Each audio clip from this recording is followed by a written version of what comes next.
What's up, Taiwan? I'm Sally Jensen with news from here in Taiwan and around the world. Taiwan President Tsai is facing calls to visit the country's Taiping Island, located in the South China Sea. But as Rick Glowett reports, doing so could upset the sensitive balance of competing claims in the region. This is Taiping, the largest natural island in the Spratlys, a strategically important archipelago in the South China Sea. Also known as Itu Aba, Taiping is claimed by China, Vietnam and the Philippines, but it's administered by Taiwan, whose capital, Taipei, is 1,800 kilometers away. Now, Taiwanese President Tsai Ing-wen is facing calls to make a controversial trip to Taiping in a show of the country's sovereignty over the island and to inaugurate its recently expanded port. 面临到国际的局势，当然会有一些紧张关系。不过，这是中华民国的既有的领土，那有重大一些工程，那我们该怎么做就怎么做。我想我们支持蔡总统做他该有的作为。 Tsai's two predecessors also visited far-flung Taiping in a similar expression of sovereignty over the 100-acre island. It is now home to a garrison of some 200 Taiwanese coast guards. But a trip by Tsai, who has only 4 months left in office, would come at a time of sky-high tensions in the South China Sea. Over the last decade, China has constructed islands in the Spratlys, building docks and airstrips in the disputed waters, and often clashing with neighbouring Philippines, which has overlapping claims. The real controversy that makes the news these days about the Spratly archipelago centers around Beijing's desire to consolidate its claims and to make it more and more difficult for any of the other claimants to operate in that space. But Taiwan has more complex security issues with China, which also claims sovereignty over Taiwan. It has increased military threats to take the island nation by force, sending boats and planes around Taiwan's waters. There are worries that should Beijing actually attack, an outlying island like Taiping could be a target. Which is why Tsai has overseen a $50 million upgrade to the island's pier to allow larger ships to dock there. 长期的停留在太平岛的这一个码头，甚至是在太平岛周围进行巡弋，这一点其实是对于我们在伸张我们所谓的海权，或者是稳固我们海上交通线来看，都有相当重要的一个意涵。 Throughout her nearly 8 years in power, Tsai has had to defend Taiwan's sovereignty without provoking Beijing to the point of war. In her last few weeks as the country's president, the decision of whether to go to Taiping Island is a final test in her delicate balancing act. Rick Glowett and Dolphin Chen for TaiwanPlus. Soldiers on Taiwan's outlying Penghu Islands have welcomed a special guest ahead of the Lunar New Year. President Tsai visits the country's armed forces around this time each year to thank the troops for their service. Leslie Liao reports from Penghu. Lunar New Year is right around the corner. Millions of people in Taiwan are expected to take time off and enjoy a week-long break. But that's not the case for Taiwan's military, which needs to look over the country during its longest holiday. Thousands of men and women will watch over Taiwan as the threat of aggression from China looms in the Taiwan Strait. To thank these soldiers for their hard work, President Tsai Ing-wen is visiting military bases around the country and handing out hongbao, or red envelopes containing money, which is a Lunar New Year tradition, and in this case, a sign of appreciation. President Tsai's first visit of this kind this year is in the outlying Penghu Islands, which would be a first line of defense in the event of a potential Chinese invasion. Boosting Taiwan's national defense has been a priority for President Tsai over the past 8 years, with defense spending reaching new heights under her supervision. 这些年来，政府持续推动我们国防改革，就是要打造更精实、更现代化的国军。除了加强训练内容、改善营区设备，也是非常重要的一环。今年度的国防预算达到历史新高的6007亿。 这不仅代表政府对国军的重视，也是对国军照顾的承诺。 While the president is making this visit, the country's military is getting ready to hold coastal defense drills to boost its preparedness. Joseph Wu and Leslie Liao in Penghu for TaiwanPlus. A railway strike set to cause travel chaos in Taiwan over Lunar New Year has been called off. The Taiwan Railway Union voted to strike during the holiday over alleged unfair pay, but members worry the move could further erode trust in Taiwan's public transportation. The railway union says they will revisit the proposal to go on strike after the holiday if their demands are not met.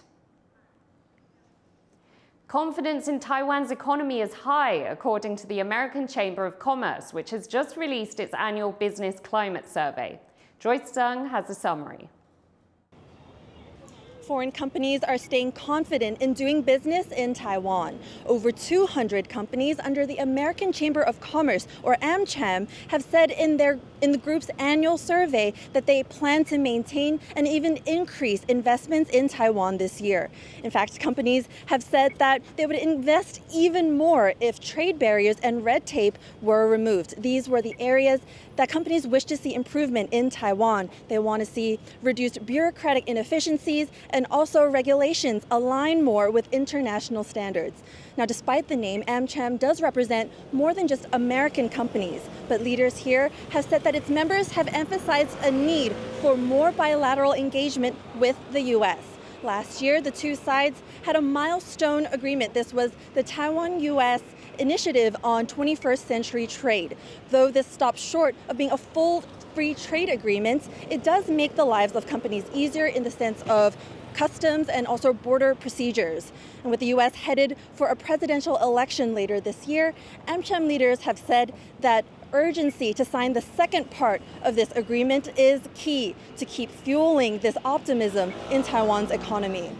Patrick Chen and Joyce Sun in Taipei for TaiwanPlus. A survey in Taiwan shows more men are taking parental leave and more women are moving into male-dominated fields. But women's groups and the survey itself show big areas for improvement. John Van Trieste has this story. Mr. Lee and his 11-month-old daughter take a stroll on a sunny winter's day. With his wife's maternity leave over, he's taken paternity leave. It's possible thanks to a government subsidy giving new parents 80% of their normal pay. It used to be unusual for men to take paternity leave, but a cabinet report on gender equality says that's changing. In 2020, men accounted for just 18% of those taking parental leave. This year, that's up to 25%.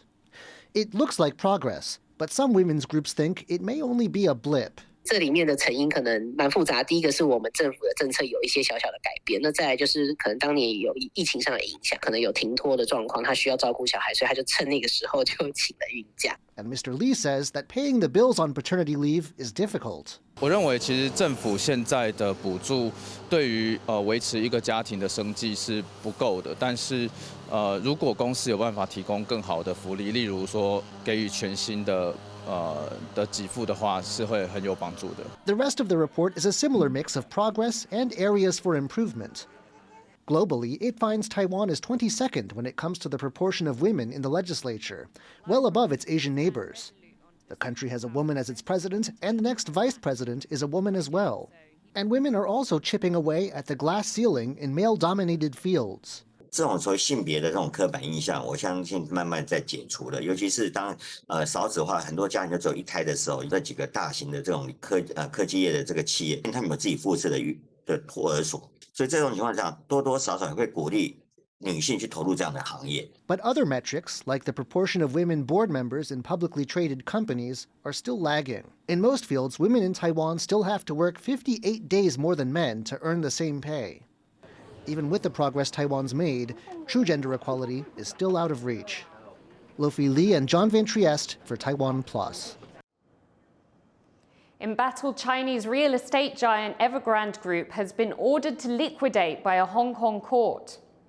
It comes after the property developer was unable to reach a deal with creditors to restructure its $300 billion debt. The collapse has left the fate of 1,200 unfinished building projects uncertain. Evergrande is one of several Chinese developers that have collapsed since 2020. All were under pressure to rein in surging debt that China sees as a threat to economic growth. An environmental group is accusing Taiwan's government of failing to protect people's basic rights and violating the constitution. Take a look.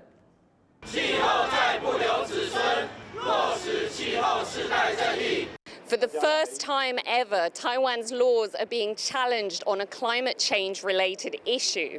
The Environmental Rights Foundation is holding a demonstration outside the judicial branch of government in Taipei, and they're saying that the groups and communities most impacted by the climate crisis are not receiving the intergenerational justice that has been promised to them under Taiwan's climate law that came into force around last year. 我们在这里要求政府能够更积极地防止气候变迁，然后进行减碳，避免原住民的部落在强降雨或干旱的影响下受到最严重的生存的威胁。 Indigenous people, farmers and children are all represented here as they're the groups most vulnerable to the impacts of the climate crisis, and Taiwan itself is highly vulnerable to these impacts. And they're submitting a petition to the government demanding that the government make short to mid-term goals under its climate law, that's periodic goals between 2026 and 2030, which they hope will help ensure their well-being and the survival of future generations. And the government has not yet responded to their demands or to this demonstration, but the activists here hope that they will spur the government into acting faster on what many here believe to be one of Taiwan's biggest existential threats. Taipei Zoo has opened a special salamander exhibit to raise awareness about the rare species. Our reporter Irene Lin explains why these tiny amphibians need protection. Small and slender, these slimy amphibians might be mistaken for lizards, but they're a rare type of salamander. Having traveled across the northern hemisphere 100,000 years ago, they found a new home in Taiwan. And they're the smallest type of salamander out there. But these ancient creatures are facing some modern challenges. Being cold-blooded and having thin skin makes them sensitive to temperature changes, so they've had to adapt to the changing climate. 它因为栖地在高山上面那面临我们的气候暖化的问题，所以它的栖地呢一直不断的受到了一些威胁。